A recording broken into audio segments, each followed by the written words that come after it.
माझं नाव अभिजित आहे आणि मी जी कथा सांगणार आहे ती माझ्या आयुष्यातील ते सत्य आहे जे मी वर्षानुवर्ष स्वतःपासून सुद्धा लपवून ठेवलं होतं. हे काय आहे? धातूचा एक तुकडा माझ्या जुन्या घाणेरड्या भालूच्या आत. हे स्पर्श करताच माझे हात थरथरत होते आणि छाती इतकी घट्ट होत होती की जणू श्वास तिथेच अडकला होता. मी त्या निर्जीव खेळण्याचं पोट चिरून टाकलं होतं आणि त्याला फाडून टाकलं होतं. मला जरासुद्धा कल्पना नव्हती की त्याच्या आत माझ्या आयुष्यातील सर्वात भयानक आणि सर्वात आश्चर्यकारक रहस्य कैद आहे. तेव्हा सूर्याच्या किरणांनी एका सोनेरी लॉकेटवर धडक दिली आणि माझ्या डोळ्यांसमोर अंधार पसरला. थरथरत्या नखांनी मी ते लॉकेट उघडलं. आत असलेलं चित्र पाहताच माझ्या घशातून किंकाळी बाहेर पडू इच्छित होती, पण आवाज तिथेच दाबून राहिला. हा चेहरा, हे प्रभावशाली व्यक्तिमत्व. माझं डोकं सुन्न झालं. हे सगळं काय होतं? माझं संपूर्ण आयुष्य एक खोटं होतं का? मी माझं बालपण एका अशा इमारतीत घालवलं होतं जिच्या उंच भिंती माझी संपूर्ण दुनिया होत्या, जिला लोक अनाथ आश्रम म्हणतात. पण माझ्यासाठी ते एक कैदखानासारखं होतं, जिथे माझ्यासारखे अनेक निराधार मुले एकमेकांचा आधार बनून राहत होते. मला आठवत नाही की मी इथे कधी आलो होतो किंवा मला कोण सोडून गेलं होतं. माझ्या स्मृतीत फक्त त्या वॉर्डनचा चेहरा होता, ज्यावर कधी कधी बनावट प्रेम दिसत होतं, पण बहुतेक वेळा तिथे फक्त थकवा असायचा. या अनाथ आश्रमाच्या भिंतींनी माझ्या बालपणातील निरागसता फार पूर्वीच गिळंकृत केली होती. आम्ही सगळे मुले एकमेकांना भाऊ म्हणत होतो, कारण आमचा रक्ताचा संबंध कोणाशीच नव्हता. म्हणूनच आम्ही एकमेकांशी सुखदुःखाचं नातं बनवलं होतं. या अनाथ आश्रमातील जीवन एक विचित्र गरीब दिनचर्येवर होतं. सकाळी उठणं, रांगेत उभं राहून नाश्ता करणं, शाळेत जाणं आणि परत येऊन त्या भिंतींमध्ये कैद होणं. इथे राहणारं प्रत्येक मूल एक न सांगितलेली कथा होते. आम्ही रात्री जेव्हा आमच्या आपल्या चारपाईवर झोपायचो तेव्हा अनेकदा हलक्या आवाजात बोलत असू. माझ्या शेजारच्या चारपाईवर माझा मित्र अक्षय असायचा. एका रात्री त्याने मला विचारलं होतं की अभिजित, तू कधी विचार करतोस का की तुझे आई बाबा कोण असतील आणि तू इथे कसा आलास? मी छतावर फिरणाऱ्या पंखाकडे रोखून पाहत त्याला उत्तर द्यायचो की हो, कधी कधी विचार करतो अक्षय, पण मला असं वाटतं की जर ते जिवंत असते तर ते मला इथे सोडून गेले नसते. मला वाटतं की कदाचित ते मृत्यू पावले असतील किंवा इतके गरीब असतील की मला सांभाळू शकले नसतील, म्हणून मी आज इथे आहे. माझं बोलणं ऐकून अक्षयने एक थंड उसासा सोडला आणि म्हणाला की मग मला वाटतं की माझे आई बाबा श्रीमंत होते, पण कदाचित एखाद्या अपघातात मृत्यू पावले असतील. मी नेहमी स्वप्नात एक गाडी पाहतो आणि आग पाहतो, मग घाबरून डोळे उघडतात. ही फक्त अक्षयची समस्या नव्हती. इथे प्रत्येक मुलाची हीच अवस्था होती. आम्ही सगळे तुटलेल्या आशांच्या आधाराने जगत होतो. मी अनेकदा आरशात माझा चेहरा पाहायचो आणि विचार करायचो की माझे डोळे कोणासारखे आहेत, माझं कपाळ, माझे ओठ कोणासारखे आहेत. माझी आईसुद्धा अशीच उदास होत असेल का, की ती मला विसरून आपल्या आयुष्यात सुखी आहे? हे सगळे प्रश्न माझ्या आत काट्यांसारखे टोचत होते. इथे अनाथ आश्रमात मला कधी खुलून हसण्याची संधी मिळाली नाही. हे हास्य सुद्धा एक गुन्हा वाटत होतं. वॉर्डनच्या कठोर नजरा आम्हाला नेहमी हे जाणीव करून देत होत्या की आम्ही या समाजावर एक ओझं आहोत, ज्याला सरकारी निधीच्या सहाय्याने सांभाळलं जात आहे. असाच वेळ रेतीसारखा हातातून निसटत होता आणि मी त्या प्रश्न आणि कमतरतांसोबत मोठा होत गेलो. वॉर्डनचं ओरडणं, कधी कधी मिळणारी शिक्षा आणि इतर कर्मचाऱ्यांच्या द्वेषपूर्ण नजरा, हे सगळं माझ्या अस्तित्वाचा भाग बनलं होतं. मला आठवतं की एकदा मी चुकून वॉर्डनच्या खोलीत ठेवलेली एक फुलदाणी तोडली होती आणि वॉर्डनने मला खूप वाईट प्रकारे काठीने मारलं होतं. मग ओरडून म्हणाले होते की तुम्हासारख्या निराधारांना शिष्टाचार शिकवणं म्हणजे म्हशीसमोर बीन वाजवण्यासारखं आहे. तुमच्या रक्तातच ही खराबी आहे. त्या गोष्टी आजपर्यंत माझ्या कानात घुमत आहे. तेव्हा मी लहान होतो आणि समजलं नव्हतं की रक्तात खराबी आहे म्हणजे काय. पण आता जेव्हा मी माझ्या तारुण्याच्या उंबरठ्यावर पाऊल ठेवत होतो, तेव्हा मला या सगळ्या गोष्टींचा कडवटपणा जाणवत होता. हे फक्त ओरडणं नव्हतं, तर आमच्या अस्तित्वाचा अपमान होता. अनाथ आश्रमाचा एक अटळ कायदा होता, जो आम्ही सगळे जाणत होतो, पण त्याचा सामना करण्यापासून घाबरत होतो. तो कायदा असा होता की जसं कोणी मूल 18 वर्षांचा होईल तसं त्याला अनाथ आश्रमाच्या 4 भिंती सोडाव्या लागतील. इथे फक्त 18 वर्षापर्यंतच आमची जबाबदारी त्यांच्यावर होती. त्यानंतर आम्हाला या भेडसावणाऱ्या जगात स्वतःचा मार्ग बनवावा लागणार होता. आणि दुर्दैवाने आज तो दिवस आला होता जेव्हा मी 18 वर्षांचा झालो होतो. सकाळी जेव्हा माझे डोळे उघडले तेव्हा माझ्या मनात एक विचित्र अस्वस्थता होती. आज माझा जन्मदिवस होता, पण इथे केक कापले जात नव्हते, तर इथे आयुष्य कापले जात होते. आजचा दिवस माझ्या स्वातंत्र्याचा दिवस नव्हता, तर हा मला इथून हाकलून देण्याचा दिवस होता. नाश्त्याच्या टेबलावर अक्षयने माझ्याकडे उदास नजरांनी पाहिलं. आज तू जातोयस अभिजित? मी कसंबसं म्हणालो की हो अक्षय, आज वॉर्डनने मला बोलावलं आहे. माझा वेळ इथे पूर्ण झाला. तू कुठे जाशील? बाहेरची दुनिया खूप क्रूर आहे. ऐकलं आहे की लोकांना कच्चं चावून खाते. अक्षयच्या आवाजात भीती होती. ही भीती आम्हा सगळ्यांसाठी सामान्य होती. आम्ही संपूर्ण आयुष्य या भिंतींमागे घालवलं होतं. आम्हाला बाहेरच्या जगाचा काही अनुभव नव्हता. मी स्वतःला धीरवान दाखवण्याचा प्रयत्न केला. काळजी करू नको अक्षय, माझे हातपाय अजून माझ्यासोबत आहेत. मेहनत मजुरी करेल, असंही किती काळ इथलं अपमानास्पद जीवन सहन करेल. कदाचित बाहेरची दुनिया इथून चांगली असेल, पण माझं हृदय जाणत होतं की मी खोटं बोलत आहे. मला भीती वाटत होती. मला माझ्या बहीण भावंडांपासून वेगळं होण्याचं दुःख होतं. ही ती मुले होती ज्यांच्यासोबत मी माझ्या आयुष्यातील उत्तम आणि वाईट वर्ष घालवली होती. आम्ही एकाच ठिकाणी वाढलो होतो, एकाच ठिकाणी खेळलो कुदलो, एकमेकांचे अश्रू पुसले. आज अचानक मला या सगळ्यांपासून कापून फेकलं जात होतं. नाश्त्यानंतर वॉर्डनने मला त्यांच्या कार्यालयात बोलावलं. मी जड पावलांनी कार्यालयात प्रवेश केला आणि ते त्यांच्या खुर्चीवर बसून फाईलमध्ये मग्न होते. मला पाहून त्यांनी चष्मा नाकावर टेकवला आणि सपाट आवाजात म्हणाले की हे अभिजित बस. मी खुर्चीच्या काठावर बसलो होतो. माझं हृदय खूप वेगाने धडकत होतं. तू जाणतोस की आज तू 18 वर्षांचा झाला आहेस? हो सर, मी जाणतो. मी डोकं खाली घालून उत्तर दिलं होतं. वॉर्डनने एक फाईल बंद केली आणि ड्रॉवरमधून एक लिफाफा काढून टेबलावर ठेवला. आता तू या आश्रमात आणखी राहू शकत नाहीस. तुझी जागा आता दुसऱ्या अनाथ मुलाला मिळेल ज्याला गरज आहे. ही तुझ्यासाठी काही रक्कम आहे, जेणेकरून तू सुरुवातीचे काही दिवस घालवू शकशील. आणि हो, तुझं जुनं सामान स्टोअरूममधून काढून तुझ्या खोलीत पाठवलं आहे. मी तो लिफाफा उचलला. हे काही 1000 रुपये माझ्या संपूर्ण जगाची किंमत होती.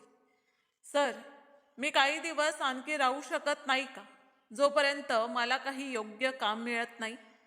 मी एक शेवटचा प्रयत्न केला, तर वॉर्डनच्या चेहऱ्यावर कठोरता आली होती.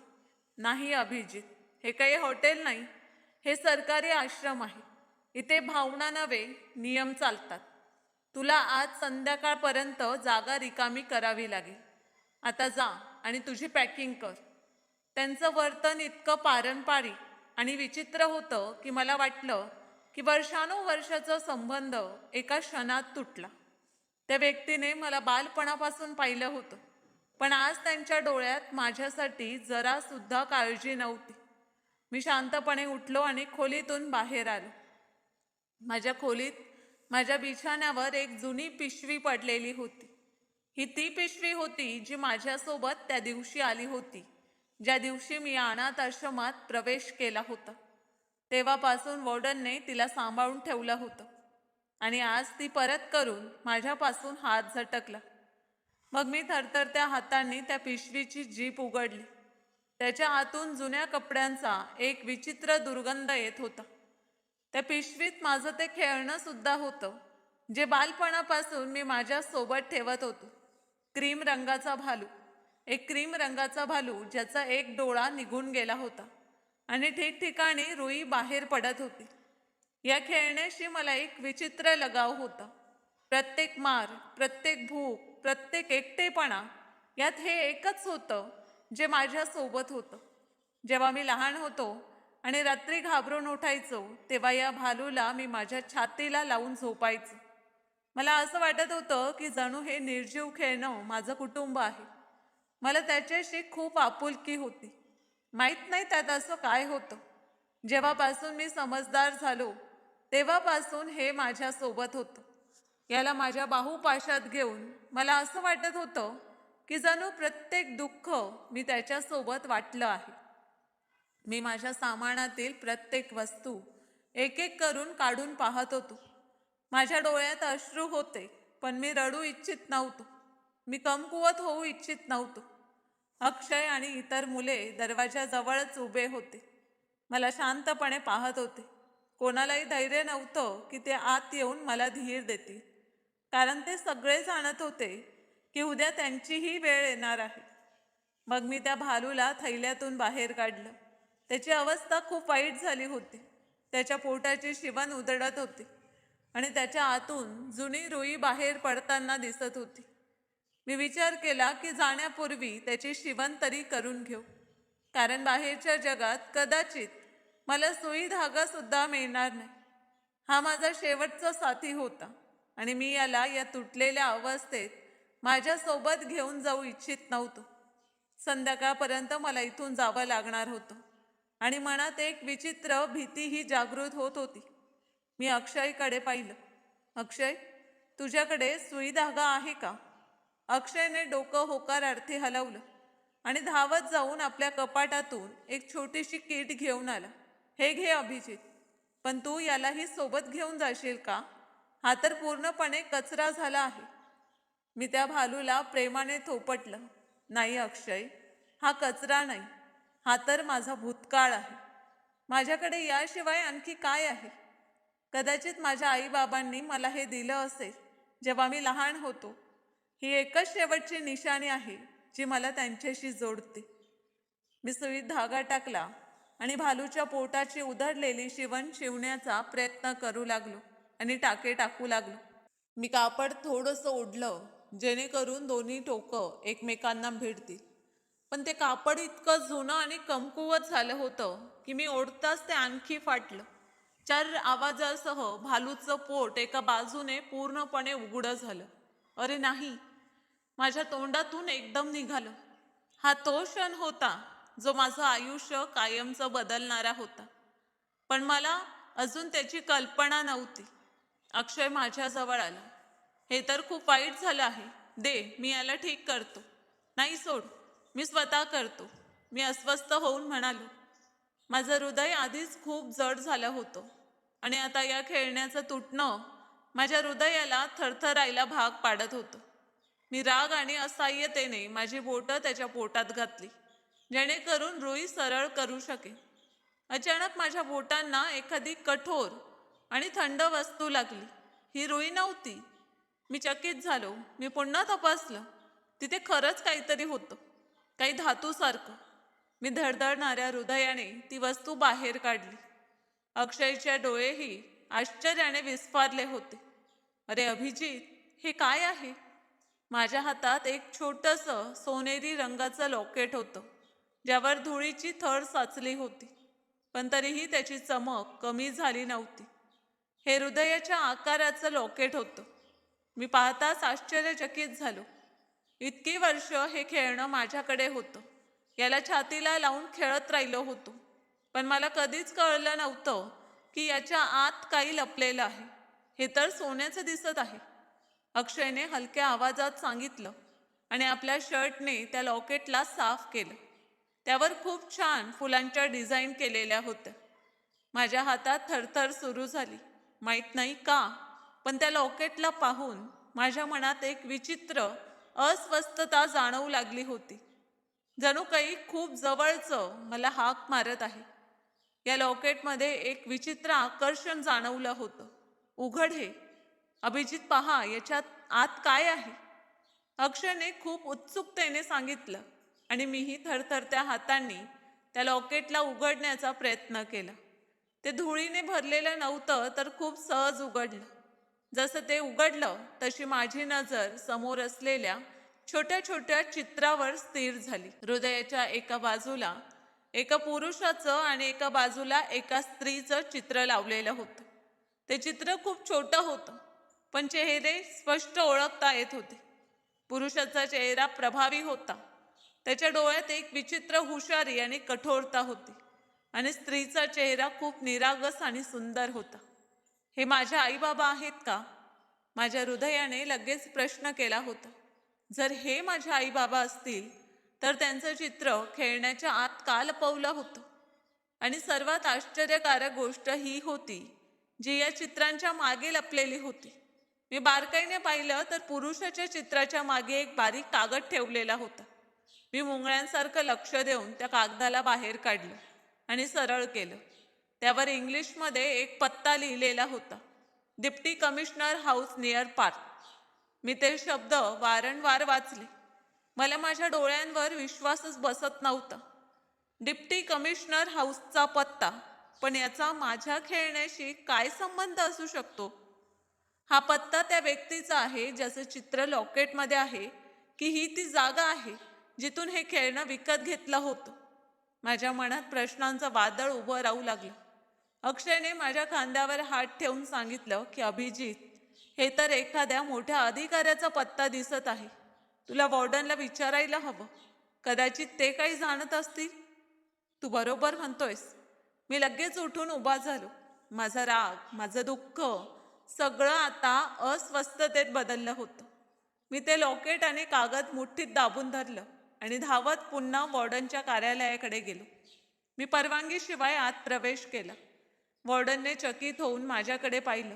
काय झालं आहे अभिजित? तू अजून गेला नाहीस? मी सांगितलं आहे की आता तुझ्यासाठी या आश्रमात कोणतीही जागा नाही. मी इथे हे सांगण्यासाठी आलो नाही की मी इथे राहू इच्छितो. माझ्या आवाजात एक विचित्र शक्ती होती जी यापूर्वी कधी नव्हती. मी माझी मूठ उघडली आणि ते लॉकेट टेबलावर ठेवलं. हा फक्त एक प्रश्न आहे. माझं हे खेळणं मला कोण देऊन गेलं होतं का? हे लॉकेट माझ्या खेळण्यातून निघालं आहे. तुम्ही जाणता का हे लोक कोण आहेत? वॉर्डनने लॉकेट उचललं आणि त्याला बारकाईने पाहिलं. त्याच्या कपाळावर आठ्या पडल्या होत्या. त्याने चित्रे पाहिली आणि मग मला त्याच्या डोळ्यात एका क्षणासाठी आश्चर्य आणि भीती दिसली. पण तो लगेच सावरला. मी जाणत नाही, पण जेव्हा तू या अनाथ आश्रमात आलास तेव्हापासून हे खेळणं तुझ्या सोबत होतं. फक्त इतकंच लिहिलेलं आहे. तुझ्या नोंदीतही आणि आम्हाला निराधार मुलांसोबत मिळणाऱ्या वस्तूंमध्ये रस नसतो. ही निरर्थक वस्तू घेऊन इथून जा. व्यर्थ माझा वेळ वाया घालवू नकोस. त्याचा आवाज कठोर होता, पण मी लक्षात घेतलं की त्याचे हात हलके थरथरत होते जेव्हा त्याने ते लॉकेट मला परत केलं. ही गोष्ट ऐकून माझं हृदय एका विचित्र विचारात हरवलं होतं. वॉर्डन माझ्यापासून काही लपवत होता. त्याचे डोळे ते सत्य बोलत नव्हते जे त्याच्या हृदयात होते. पण आता वाद घालण्याचा काही फायदा नव्हता. मला माझा मार्ग मिळाला होता. हा पत्ताच माझा ध्येय होता. मी शांतपणे लॉकेट उचललं आणि खिशात घातलं. मी माझी पिशवी खांद्यावर ठेवली आणि वॉर्डनच्या खोलीतून बाहेर निघालो. गेटजवळ अक्षय आणि इतर मुलेही उभे होते. मी अक्षयला गळा भेट घेतली आणि म्हणालो की अक्षय, मी जातो आहे, पण मी परत येईल. मला काही जाणून घ्यायचं आहे, खूप महत्त्वाचं. तो म्हणाला की अभिजित, तू स्वतःची काळजी घे. अक्षयच्या डोळ्यात अश्रू होते. मी अनाथ आश्रमाच्या गेट बाहेर पाऊल टाकलं. माझ्या मागे ते जग होतं जिथे मी माझी 18 वर्ष घालवली होती आणि माझ्या पुढे ते जग होतं जे माझ्यासाठी पूर्णपणे अनोळखी होतं. पण आता माझ्याकडे एक उद्देश होता. तो पत्ता माझ्या खिशात आगीसारखा धगधगत होता. मग मी एका रिक्षावाल्याला थांबवलं आणि त्या पत्त्याबद्दल सांगितलं. तर रिक्षावाल्याने मला वरून खालीपर्यंत बारकाईने पाहिलं. माझे कपडे जुने होते आणि बूट घासलेले होते, पण माझ्या डोळ्यात एक चमक होती. ठीक आहे, बस. इतकं म्हणताच मी बसलो की रिक्षावाल्याने रिक्षा चालवायला सुरुवात केली. मग जेव्हा रिक्षा चालली तेव्हा थंड हवा माझ्या चेहऱ्यावर आदळली होती. माझं हृदय जोरजोराने धडकू लागलं. मी जाणत नव्हतो की तिथे जाऊन माझ्यासोबत काय होणार आहे, पण एक गोष्ट निश्चित होती की मी आता सत्य जाणून घेतल्याशिवाय शांत बसणार नाही. ते चित्र, तो पत्ता आणि वॉर्डनचा घाबरलेला आवाज, हे सगळं एखाद्या मोठ्या कथेचे तुकडे होते आणि मला हे सगळे तुकडे जोडायचे होते आणि कथा समजायची होती. इथली हवा सुद्धा एका विचित्र प्रभाव आणि दबदब्यात होती. रस्त्याच्या दोन्ही बाजूंना उंच आणि दाट झाडं अशी उभी होती की जणू पहारेकरी आहेत, आणि त्या झाडांच्या मागे आलिशान कोठी आपल्या 4 भिंतींमध्ये बंद होती. मी माझ्या खिशात असलेल्या लॉकेटला कठोरपणे मुठीत दाबलं. माझे हात घामाने ओले झाले होते, पण याचं कारण उष्णता नव्हती, तर ती भीती होती जी या अनोळखी मार्गाकडे जाताना माझ्या नसांमध्ये धावत होती. रिक्षावाल्याने एका खूप मोठ्या गेट समोर ब्रेक लावला आणि म्हणाला की उत्तर भाऊ, हाच तो पत्ता आहे जो तू मला सांगितला होता. रिक्षावाल्याने मागे वळून माझ्याकडे पाहिले. त्याच्या नजरात सहानुभूती आणि आश्चर्याचा मिश्रित भाव होता. मग मी थरथरत्या हातांनी त्याला भाडं दिलं आणि खाली उतरलो. माझे पाय रस्त्यावर स्थिर झाले होते. समोर असलेल्या गेटच्या बाजूला पितळाची एक मोठी नेमप्लेट लावलेली होती, ज्यावर सूर्याचा प्रकाश पडत होता. मी खूप कष्टाने माझी कोरडी जीभ ओठांवर फिरवत वाचलं, डिप्टी कमिशनर हाऊस. माझ्या आत जणू काही तुटलं होतं. डिप्टी कमिशनर हा शहरातील सर्वात शक्तिशाली व्यक्ती असतो. माझा याच्याशी काय संबंध असू शकतो? मी तर अनाथ आश्रमात वाढलेला एक साधासुधा मुलगा आहे, ज्याच्याकडे योग्य कपडे सुद्धा नाहीत. तो चित्रातील माणूस खरंच या घराचा मालक आहे का? कदाचित हा एखादा गैरसमज आहे. अशाच प्रकारचे हजारो प्रश्न मनात फिरू लागले होते. त्यानंतर मी खोल श्वास घेतला आणि माझ्या जुन्या पिशवीला खांद्यावर नीट करत गेटकडे पाऊल टाकलं. गेटजवळ बांधलेल्या एका छोट्या कॅबिनमधून एक वर्दी घातलेला गार्ड बाहेर आला. त्याच्या हातात एक पिस्तूल होती आणि चेहऱ्यावर कठोरता. थांब इथे, कुठे चालला आहेस? गार्डचा आवाज गर्जना करणारा होता. एकदम मी तिथेच थांबलो. माझे पाय थरथरत होते. मला साहेबांना भेटायचं आहे. माझा आवाज इतका हलका होता की कदाचित मलाही ऐकू आला नसेल. गार्डने द्वेषाने मला वरून खालीपर्यंत पाहिलं. माझे घाणेरडे कपडे, घासलेले बूट आणि खांद्यावर लटकलेली जुनी पिशवी. त्याच्या नजरात माझा अपमान होत होता. साहेबांना भेटायचं आहे? तुझा चेहरा आरशात पाहिला आहेस का? अरे, हे काही अनाथाश्रम नाही जिथे तू भीक मागण्यासाठी आला आहेस. मी पोलिसांना बोलवण्यापूर्वी इथून चालता हो. हातांच्या इशाऱ्याने मला माशीसारखं उडवण्याचा प्रयत्न केला. त्याच्यात असलेला द्वेष माझ्या हृदयाला थरथरायला भाग पाडत होता. अनाथ आश्रमात वॉर्डनचं ओरडणं सुद्धा कदाचित इतका अपमान करत नसेल जितका त्या गार्डच्या नजरांनी मला केला होता. कृपया मला एकदा त्यांना भेटू द्या. मी भीक मागण्यासाठी आलो नाही. माझ्याकडे काही आहे, काही खूप महत्त्वाचं आहे जे मला साहेबांना दाखवायचं आहे. मी विनवण्या भरलेल्या आवाजात म्हणालो आणि एक पाऊल पुढे टाकलं. गार्डने लगेच आपली बंदूक माझ्या दिशेने वळवली. मागे हट. मी म्हणालो ना की इथून निघून जा. साहेब शहराचे कमिशनर आहेत. ते तुमच्यासारख्या रस्त्यावरच्या लोकांना भेटत नाहीत. जर पुन्हा गेटजवळ येण्याचा प्रयत्न केलास तर मी गोळी मारील आणि कोणाला कळणारही नाही. मी समजलो होतो की त्यांना सांगण्याने काही फायदा नाही. ही श्रीमंतांची दुनिया आहे आणि इथे गरिबांची कोणतीही सुनावणी होत नाही जोपर्यंत त्याच्याकडे शक्ती नसते. मग मी डोकं खाली घालून रस्त्याच्या दुसऱ्या बाजूला जाऊन एका जुन्या झाडाखाली बसलो होतो आणि भूक माझ्या पोटात मुरडत होती. पण मी इथून हलू शकत नव्हतो. ते लॉकेट माझ्या खिशात एखाद्या अंगारासारखं धगधगत होतं. मी विचार केला की रात्र झाली तरी मी इथेच बसून राहील जोपर्यंत ती व्यक्ती बाहेर येत नाही. माझा घसा काट्यांसारखा टोचत होता. पण माझ्या नजरा त्या बंद गेटवरच खिळल्या होत्या. अनेक गाड्या तिथून गेल्या, पण कोणीही त्या गेटच्या आत गेलं नाही. मी निराश होऊ लागलो होतो. माझं आयुष्य असंच प्रतीक्षेत घालवले जाईल का? खरंच माझं कोणी नाही का? पण तेव्हाच अचानक रस्त्याच्या टोकावर कोणाचा तरी आवाज गुंजला. मी चकित होऊन उठून उभा राहिलो. 2 पोलिसांच्या गाड्या सायरन वाजवत येत होत्या आणि त्यांच्यामध्ये एक काळ्या रंगाची चमकदार सरकारी गाडीही होती. हे तेच प्रोटोकॉल होतं जे मी अनेकदा रस्त्यावर पाहायचो आणि विचार करायचो की या गाड्यात बसणारे लोक कोण असतात. माझं हृदय जोरजोराने धडकू लागलं होतं. ही नक्कीच ती व्यक्ती आहे ज्यासाठी मी इथे आलो आहे.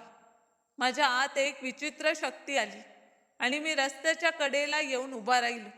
जसं गाड्या जवळ आल्या तसं गेट उघडलं आणि गार्डने सॅल्यूट मारला. पोलिसांच्या गाड्या पुढे निघून गेल्या आणि जसं मधली काळी गाडी गेटच्या आत वळू लागली, मी वेड्यांसारखं तिच्या दिशेने धावलो. थांबा, थांबा, माझं ऐका, मी पूर्ण शक्तीने ओरडलो होतो. आणि गार्डने मला पाहिलं तर तो वेगाने माझ्या दिशेने आला. अरे पकडा याला. यापूर्वी मी गाडीजवळ पोहोचू शकतो, एका दुसऱ्या गार्डनेही मला मागून दाबून धरलं. त्याची पकड लोखंडासारखी कठोर होती. सोड मला, मला साहेबांना भेटायचं आहे. मी माशासारखं तडफडत होतो, पण तो माझ्यापेक्षा खूप शक्तिशाली होता. गाडीच्या ड्रायव्हरने कदाचित आवाज ऐकून ब्रेक लावला. काळी गाडी गेटच्या अगदी मध्यभागी पोचून थांबली. मागच्या बाजूचा काच हळूहळू खाली सरकला. गार्डने मला धक्का देऊन जमिनीवर पाडलं आणि वेगाने गाडीकडे धावला. त्यांना म्हणाला, सर, हा मुलगा सकाळपासून इथे फिरत आहे. वेडा दिसतो आहे. गाडी समोर आला होता. माफी मागतो सर.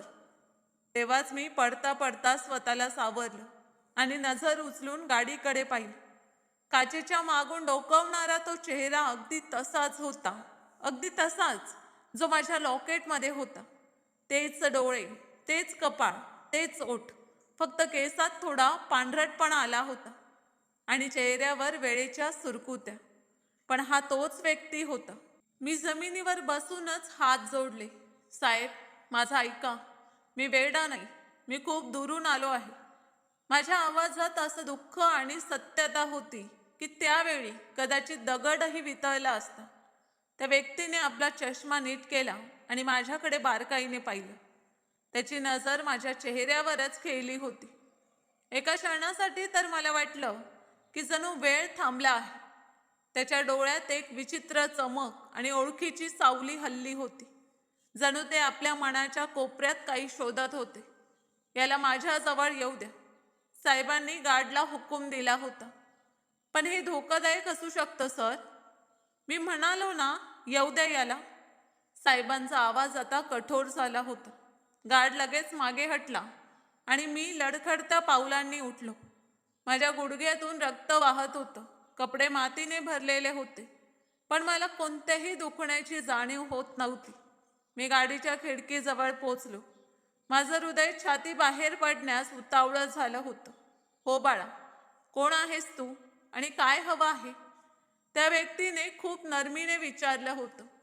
त्या आवाजात ते प्रेम होतं जे मी कदाचित संपूर्ण आयुष्यात मिळवलं नव्हतं. मी थरथरत्या हातांनी माझ्या खिशात हात घातला. त्या क्षणी गार्ड एकदम सावध झाली, जणू मी एखादं शस्त्र काढणार आहे. पण मी मुठ्ठीत दाबलेलं ते सोनेरी लॉकेट बाहेर काढलं आणि ते उघडून त्यांच्या समोर धरलं. साहेब, हे मला माझ्या जुन्या खेळण्यातून मिळालं आहे. यात तुम्ही आहात. मी कसं बसं ही गोष्ट पूर्ण केली तेव्हाच डिप्टी कमिशनरने ते लॉकेट माझ्या हातातून घेतलं. जसं त्यांची नजर त्याच्या उघडलेल्या चित्रावर पडली तसं त्यांच्या चेहऱ्याचा रंग फिक्का पडला. त्यांचे हात वाईट प्रकारे थरथरू लागले होते आणि एका झटक्यात गाडीचा दरवाजा उघडला आणि ते बाहेर आले. ते आता माझ्या अगदी समोर उभे होते आणि ते माझ्या डोळ्यात डोकावत होते. हे हे तुझ्याकडे कुठून आलं? त्यांचा आवाज रडवेला झाला होता, जणू घशात काही अडकलं आहे. हे माझ्या भालूच्या आत शिवलेलं होतं. मी अनाथ आश्रमात वाढलो आहे सर. मला माहीत नाही माझे आई बाबा कोण आहेत, पण हे चित्रात मी बोलत असतानाच त्या व्यक्तीच्या डोळ्यातून अश्रू वाहू लागले. इतका मोठा अधिकारी माझ्यासमोर मुलासारखा रडत होता. अभिजित. त्यांनी हिचकिचात एक नाव घेतलं. माझ्या पायाखालची जमीनच सरकली. अनाथ आश्रमात मला याच नावाने हाक मारली जायची, पण या अनोळखी व्यक्तीला माझं नाव कसं कळलं? त्या व्यक्तीने कोणतंही उत्तर दिलं नाही. त्यांनी एकदम मला ओढून आपल्या छातीला लावलं. ही गळाभेट एखाद्या अधिकाऱ्याची, एखाद्या भिकाऱ्याची गळाभेट नव्हती. हे एका बापाची आपल्या हरवलेल्या मुलाशी भेट होती. त्यांची पकड इतकी मजबूत होती की जणू ते घाबरले आहेत की जर त्यांनी मला सोडलं तर मी पुन्हा गायब होईल. त्यांच्या महागड्या सूटवर माझ्या घाणेरड्या कपड्यांची माती लागत होती, पण त्यांना कोणतीही काळजी नव्हती. गाडीत बसलेली स्त्री, जी कदाचित दुसऱ्या बाजूला होती, बाहेर आली. काय झालं आहे केदार? तुम्ही रडत का आहात? आणि हा मुलगा कोण आहे? त्यांच्या आवाजात भीती होती. डिप्टी कमिशनरने मला आपल्या छातीपासून वेगळं केलं, पण माझ्या खांद्यावर हात ठेवलेले राहिले. त्यांनी ओल्या डोळ्यांनी आपल्या पत्नीकडे पाहिलं आणि मग थरथरत्या आवाजात म्हणाले की विद्या, पहा, हा कोण आहे? हा आपला अभिजित आहे. हा आपला मुलगा जिवंत आहे. त्यांच्या चेहऱ्यावर एकाच वेळी हजारो भावना भरल्या होत्या. धक्का, नकार, आशा आणि मग विश्वास. त्यांनी थरथरत्या हातांनी माझा चेहरा धरला. त्यांची बोटं माझ्या गालांना स्पर्श करत होती आणि ते असं पाहत होते की जणू त्यांना आपल्या डोळ्यांवर विश्वासच बसत नव्हता. अभिजित, माझं बाळ. त्यांचे ओठ फडफडले आणि पुढच्या क्षणी त्या तिथे जमिनीवर बसल्या आणि रडू लागल्या. माझ्या मनात प्रश्नांचं वादळ आलं होतं, पण त्यावेळी माझ्या हृदयात एक शांतता उतरत होती. ती कमतरता जी 18 वर्षांपासून माझ्या आत होती ती आता भरली. पण एक प्रश्न अजूनही माझ्या मनात हातोड्यासारखा कोसळत होता. जर हे माझे आई बाबा आहेत आणि माझ्यावर इतकं प्रेम करतात, तर मी 18 वर्ष अनाथ आश्रमात का सडलो? डिप्टी कमिशनरने मला पुन्हा धरलं. तुला कल्पना नाही बाळा, आम्ही तुला शोधण्यासाठी काय काय केलं नाही, पण आता तू आमच्या समोर आहेस. हे एखाद्या चमत्कारापेक्षा कमी नाही. आत ये, आपल्या घरात.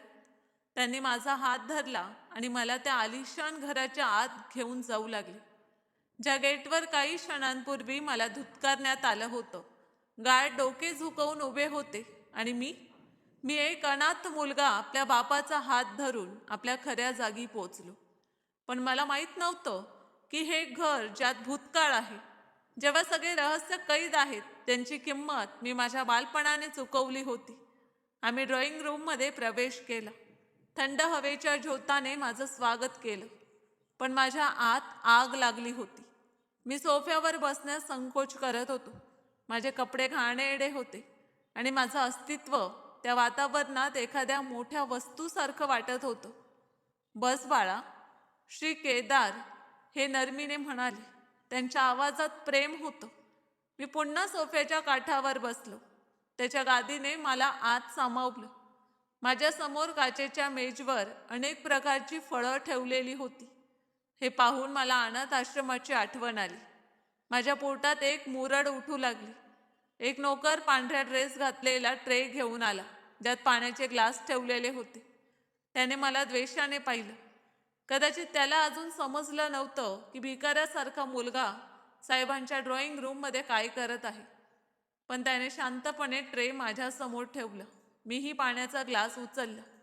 माझे हात थरथरत होते आणि पाणी छळकून माझ्या पायजम्यावर पडलं. त्या नोकराने तोंड वाकडं केलं. तू जाऊ शकतोस आणि पहा, मालकींसाठी ज्यूस घेऊन ये. केदार साहेबांनी आपल्या नोकराला इशारा केला, तर नोकर डोकं झुकवून तिथून निघून गेला. खोलीत एक जड शांतता पसरली होती. विद्याजी माझ्या जवळ आली आणि माझ्या शेजारच्या सोफ्यावर बसल्या. त्यांनी थरथरत्या हातांनी माझा बाजू धरला. त्यांचा स्पर्श खूप नरम होता. इतका नरम होता आणि मी कठोरतेचा सवयीचा होतो, नरमीचा नाही. तू खूप कमकुवत दिसतोयस माझ्या बाळा, त्या माझा चेहरा बारकाईने पाहत म्हणाले. त्यांच्या डोळ्यात ममतेचा समुद्र होता, पण मी त्या समुद्रात बुडण्यासाठी अजून तयार नव्हतो. मी कमकुवत नाही, मी जिवंत आहे. बस इतकंच पुरेसं आहे. माझा आवाज सपाट आणि कठोर होता. विद्याजींचा चेहरा उतरला. मी ग्लास मेजवर ठेवण्याच्या पद्धतीने ठेवला. आवाज गुंजला तर दोघे चकित झाले. आता सांगाल तुम्ही लोक की हे सगळं काय नाटक आहे? तुम्ही इतके श्रीमंत आहात, इतके शक्तिशाली आहात. मग मी 18 वर्ष एका नरकात का सडलो?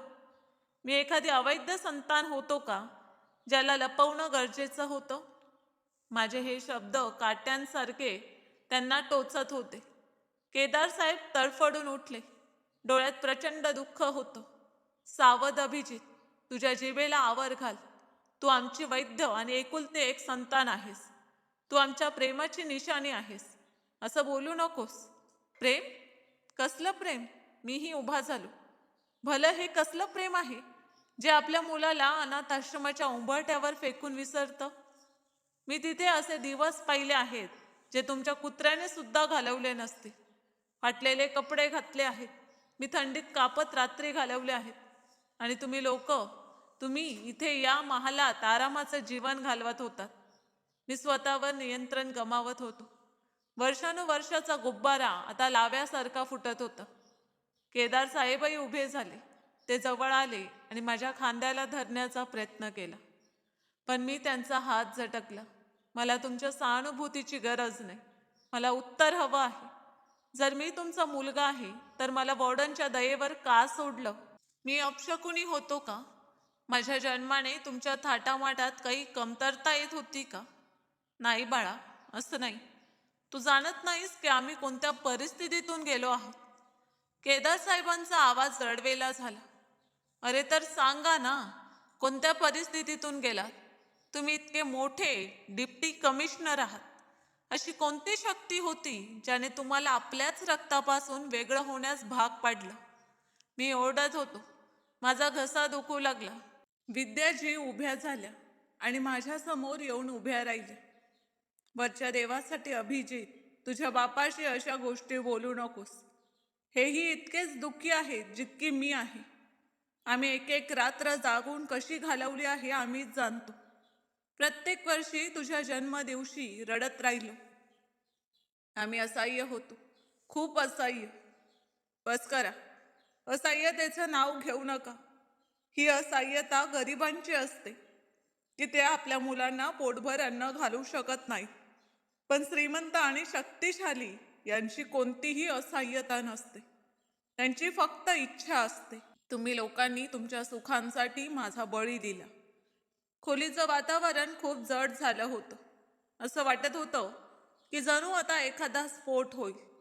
केदार साहेबांनी खोल श्वास घेतला आणि आपल्या टाईची गाठ ढिली केली. त्यांचा चेहरा घामाने ओला झाला होता. बरोबर म्हणतोस अभिजित. मी शक्तिशाली होतो. मी श्रीमंतही होतो. पण मी मूर्खही होतो. आपल्या मूर्खपणाची कबुली देणं, हे शब्द एखाद्या बॉम्बसारखे पडले. एका बापाची आपल्या मुलासमोर आपल्या मूर्खपणाची कबुली देणं सोपं नसतं. मी आश्चर्याने त्यांच्याकडे पाहिलं. तर तुम्ही कोणापासून घाबरलात? बाळा, हीच ती गोष्ट आहे जी मी तुला सांगण्यासाठी धैर्य गोळा करत होतो.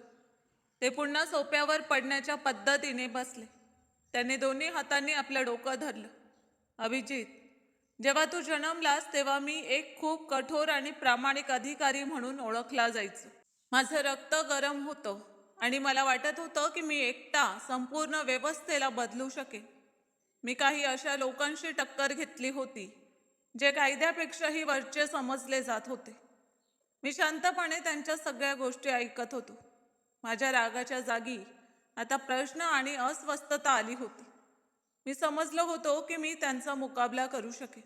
पण मी विसरलो की माझं एक कुटुंबही आहे, एक छोटंसं मुलंही आहे. त्यांनी माझ्याकडे पाहिलं. त्यांच्या डोळ्यात पश्चाताप होता. तर तुम्ही मला वाचवण्यासाठी मला स्वतःपासून दूर केलं. मी त्यांना विचारलं, हे कसलं वाचवणं आहे की तुम्ही मला अनाथ केलं? मृत्यू अनाथ आश्रमातील जीवनापेक्षा वाईट होता का? किमान मी तुमच्या हातात तरी मेलो असतो. तू समजणार नाहीस अभिजित. संततीच्या मृत्यूचं दुःख संपूर्ण आयुष्य कापतं. त्यांच्या आवाजात दुःखाची तीव्रता होती. आम्हाला धमक्या मिळत होत्या की ते लोक फक्त मला मारू इच्छित नव्हते, ते माझं वंश संपवू इच्छित होते. ते तुला तडफडवून मारू इच्छित होते, जेणेकरून मी तुटे. माझ्याकडे कोणताही मार्ग नव्हता. मला तुला जगाच्या नजरांपासून गायब करावं लागलं. तर तुम्ही मला अनाथ आश्रमात लपवलं. मी अविश्वासाने म्हणालो. त्यांनी डोकं झुकवलं. मी असं अनाथ आश्रम निवडलं जे शहरापासून दूर होतं आणि जिथली नोंद इतकी वाईट होती की कोणी तिथे तपासणी करण्याचा विचारही करणार नाही. वॉर्डनला मी मोठी रक्कम दिली होती, जेणेकरून तो तुझी ओळख लपवेल, तुझ्या नावातून माझं नाव काढेल, आणि मी प्रत्येक महिन्यात त्याला पैसे पाठवत होतो. पण मी त्याला कठोरपणे हेही सांगितलं होतं की तो तुला कधीही VIP वागणूक देऊ नये. जर तू तिथे वेगळा दिसलास तर कोणालाही शंका येऊ शकते. तुझं साधं राहणं हेच तुझ्या सुरक्षेचं चिन्ह होतं. तो सगळा त्रास, ती भूक, त्या कठोरता, ते सगळं एका योजनेचा भाग होतं. माझा बाप मला पैसे पाठवत होता, पण ते पैसे वॉर्डन आपल्या खिशात घालत होता आणि मला फाटलेले कपडे घालवत होता, जेणेकरून मी गरीब दिसेन. भला हा कसला न्याय होता? आणि तुम्ही 18 वर्ष शांत राहिलात. ते शत्रू 18 वर्ष तुमच्या मागे लागले होते का? मी कडवट आवाजात विचारलं. शत्रू तर कधी संपत नाहीत, पण आम्ही घाबरलो होतो. वेळ निघून गेला आणि भीती आमच्या हृदयात बसली.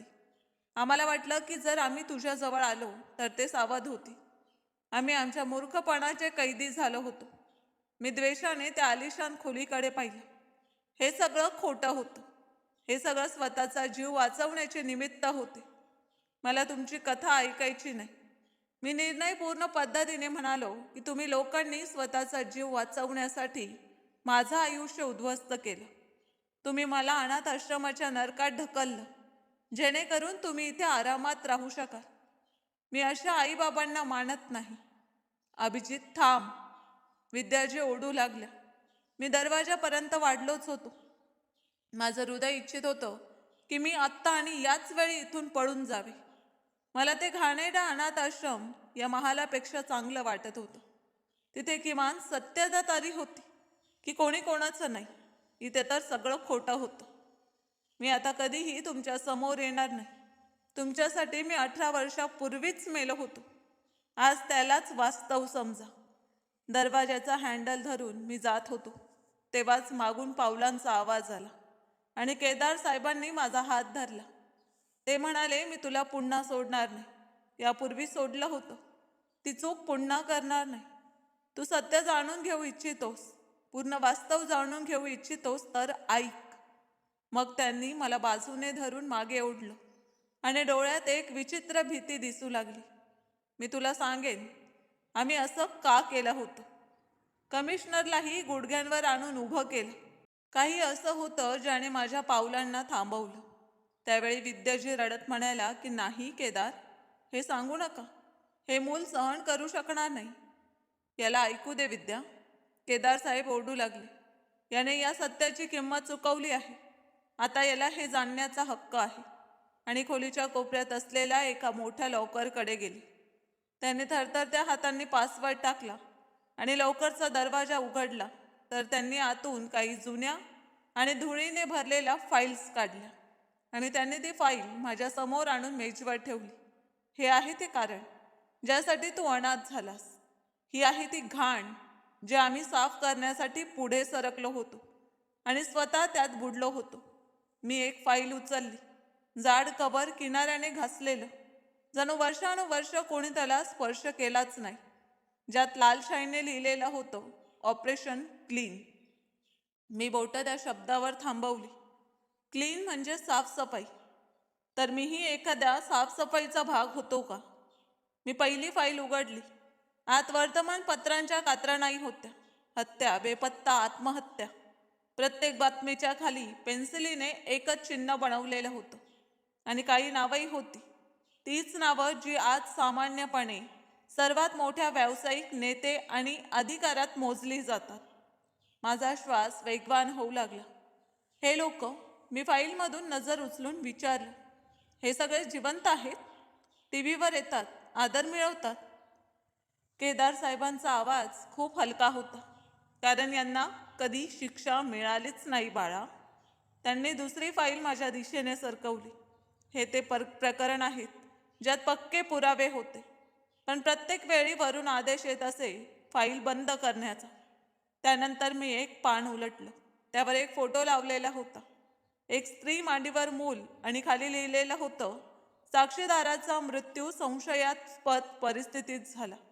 हे पाहून माझा घसा कोरडा झाला.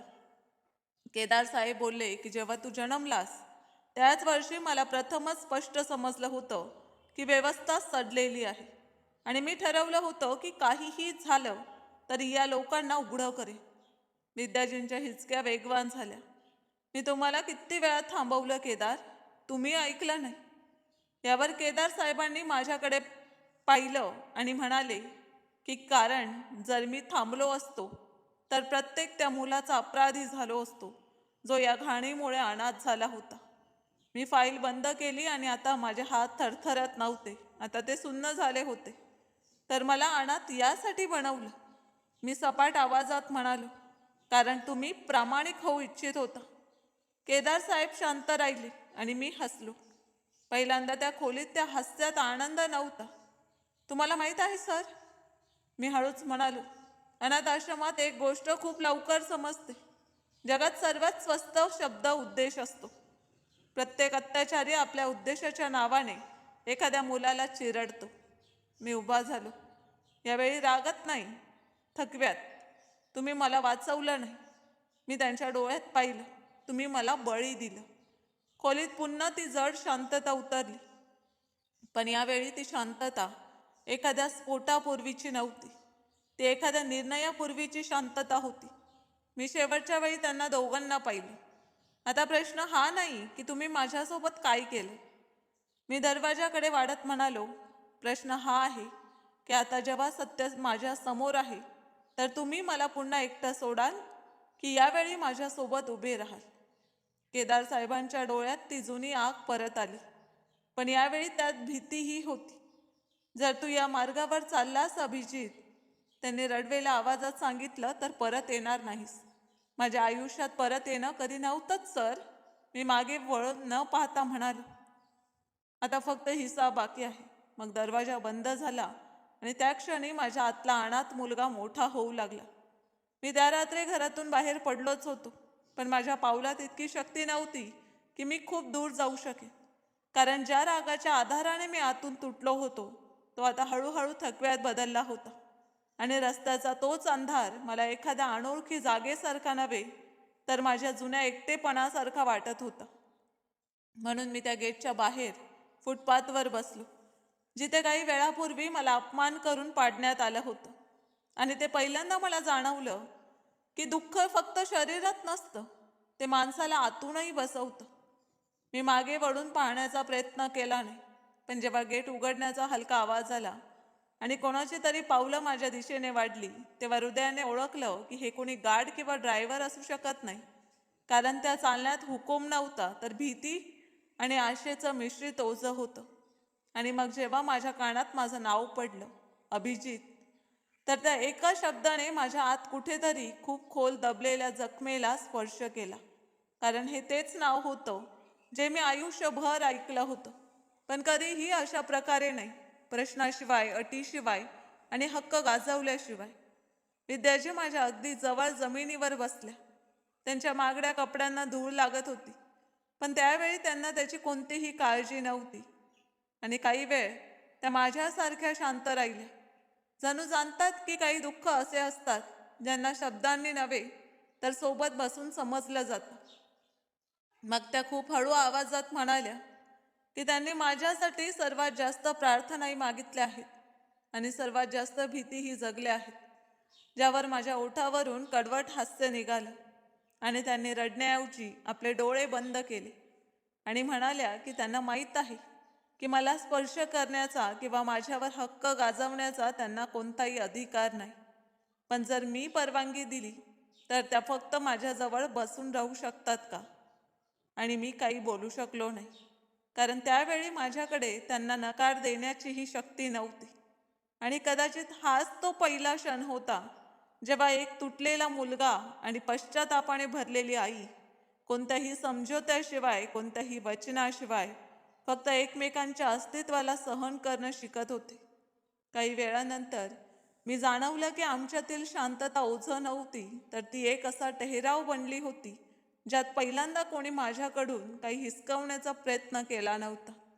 आणि त्या क्षणी मला माझ्या मागे कोणाच्या तरी अस्तित्वाची जाणीव झाली, जी जवळ येण्याचं धैर्य करत होती. जणू जाणत होती की चुकीचं पाऊल सगळं पुन्हा तोडू शकतं. आणि जेव्हा मी हळूच मान फिरवून पाहिलं तर केदार साहेब काही अंतरावर उभे होते. सरळ नव्हे तर थोडे वाकून, जणू वर्दी नव्हे तर वय आणि पश्चाताप त्यांच्या खांद्यावर जड झाले आहे. आणि त्यांच्या डोळ्यात ती कठोरता नव्हती ज्याच्या भीतीने मी मोठा झालो होतो, तर एक असा माणूस होता जो पहिल्यांदा आपल्या मुलासमोर स्वतःला छोटा अनुभवत होता. त्यांनी माझ्या दिशेने वाढण्याचा प्रयत्न केला नाही, ना कोणता प्रश्न विचारला. फक्त इतकंच म्हणाले की ते आज मला थांबवणार नाहीत आणि ना समजवण्याचा हट्ट करतील. कारण त्यांना समजलं आहे की ज्या नात्यांना वर्षानुवर्ष जबरदस्तीने दाबलं गेलं आहे त्यांना एका रात्रीत जोडता येत नाही. आणि जर मी इच्छित असेन तर ते प्रत्येक दिवस इथेच या गेटजवळ उभे राहून माझी वाट पाहतील, कोणत्याही अधिकाराशिवाय, कोणत्याही अटीशिवाय. फक्त यासाठी की एका बापाकडे आता पश्चातापाशिवाय देण्यासाठी काही उरलं नव्हतं. मी दोघांकडे पाहिलं आणि पहिल्यांदा मला राग आला नाही, तर एक विचित्र थकव्याने मला जखडलं. आणि मी स्पष्ट शब्दात म्हणालो की मी आता त्यांच्यासोबत त्या घरात राहू शकत नाही. कारण ज्या भिंतींनी मला एका क्षणापूर्वी नाकारलं होतं त्यांच्यात जाऊन बसण्यासाठी माझ्या आत अजून इतकं धैर्य नाही. पण याचा अर्थ हाही नाही की मी पळून जात आहे किंवा सगळं संपवू इच्छित आहे. विद्यार्थ्यांनी माझ्याकडे पाहत खूप हळूच डोकं हलवलं, जणू या नकारालाही स्वीकारलं आहे. आणि त्या क्षणी मला हे समजलं की नातं परत येत नाही, तर त्याला रोज थोडं थोडं करून बनवलं जातं. विश्वासाच्या विटांनी, प्रतीक्षेच्या मातीने आणि त्या प्रश्नांची ज्यांची उत्तरे कदाचित लगेच मिळत नाही. आणि जेव्हा मी तिथून पुढे वाढलो तेव्हा पहिल्यांदा मी मागे वळून पाहिलं, कोणत्याही आशेने किंवा मोहाने नव्हे तर सत्याने, की आता माझा भूतकाळ माझ्यापासून पळत नव्हता आणि माझा भविष्य माझ्यापासून घाबरत नव्हता. दुसऱ्या दिवशी सकाळी जेव्हा मी त्या गेट बाहेर उभा होतो तेव्हा आधीप्रमाणे कोणतीही हालचाल नव्हती.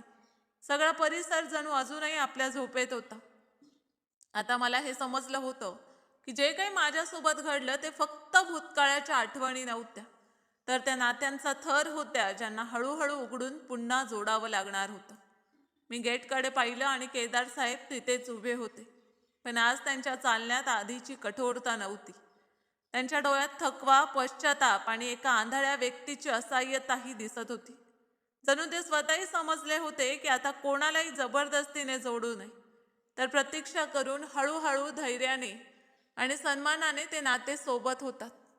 आणि या जाणीवेसोबत मी ठरवलं की आता मी त्यांच्यासोबत घरात पाऊल ठेवेन, पण माझ्या पद्धतीने, माझ्या वेळेनुसार, जेणेकरून जो काही जोडावा तो असहाय्यतेने किंवा भीतीने नव्हे तर विश्वासाने आणि समजुतीने होईल. मी हळू पावलांनी घराच्या दिशेने वाढू लागलो आणि प्रत्येक पावलासोबत माझ्या आतला जुना थकवा आणि राग हळूहळू एका नव्या प्रकारच्या आशेत बदलत होता.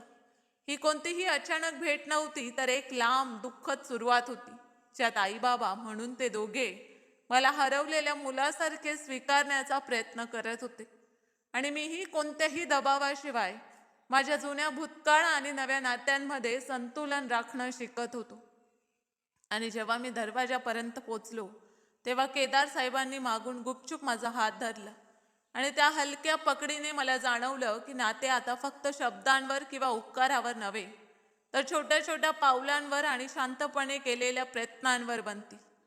विद्यार्थ्यांनी माझ्या खांद्याला हळूच स्पर्श केला आणि मला वाटलं की त्या फक्त माझ्यासाठी तिथे आहेत, कोणताही हस्तक्षेप न करता, फक्त सोबत. आणि मी हळूच म्हणालो, मला माहीत आहे, पण इतकी वर्ष का नाही आला, इतकं दूर का ठेवलं? ही गोष्ट मला झंझोडते. त्यांचे डोळे भरून आले, पण त्यांनी कोणताही बहाणा दिला नाही. फक्त इतकंच म्हणाल्या की कधी कधी भीती इतक्या गोष्टी रोखते की आपण तेच करतो जे योग्य वाटतं. मी हळूच डोकं हलवलं. आता माझ्या आत राग नव्हता, फक्त एक विचित्र संतुलन होतं. जणू आता मी त्यांना पाहत आहे, पण कोणत्याही दोषासोबत नव्हे, तर हे समजून की त्यांचे निर्णयही मानवी होते. त्या दिवशीच्या सकाळी आम्ही तिघे शांतपणे बसलो होतो. ना कोणता वाद ना काही. फक्त एक नवी सुरुवात होती की छोट्या छोट्या किरणांनी जी हळूहळू आमच्या नात्यात उतरत होती.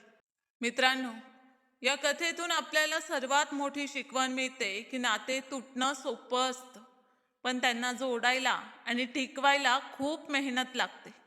कधीकधी लोक आपल्या गरजा, भीती किंवा असहाय्यतेमुळे चुकीचे निर्णय घेतात. जसे अभिजितच्या आईबाबांनी आपल्या मुलाला अनाथ आश्रमात पाठवलं.